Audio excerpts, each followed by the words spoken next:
tindakan Tun M yang keluar daripada UMNO ni, boleh Datuk Seri komen sikit? Saya kira bahawa Tun Dr. Mahathir seorang ahli politik dan pemimpin yang berpengalaman.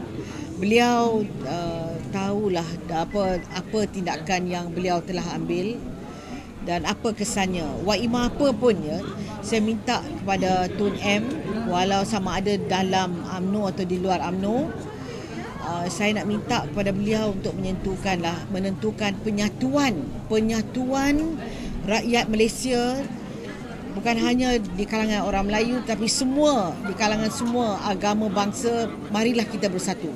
Saya harap bahawa seorang pemimpin seperti Tun Mahathir akan membawa kepada penyatuan dan pembangunan negara ini.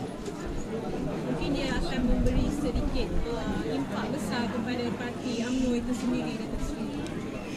Sebenarnya daripada pengalaman saya, yang mustahak di dalam perjuangan parti itu adalah prinsip, semangat perjuangan itu. Kita kena tahu itu ya.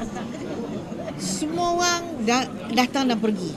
Semua orang ya datang dan pergi. Tapi yang akan kekal adalah prinsip, semangat, vision, mission parti itu.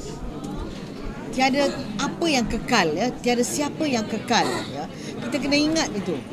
Tiada siapa yang kekal. Yang kekal hanyalah semangat, vision, mission, perjuangan parti itu.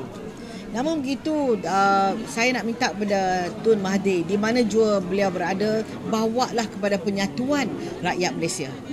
Okey?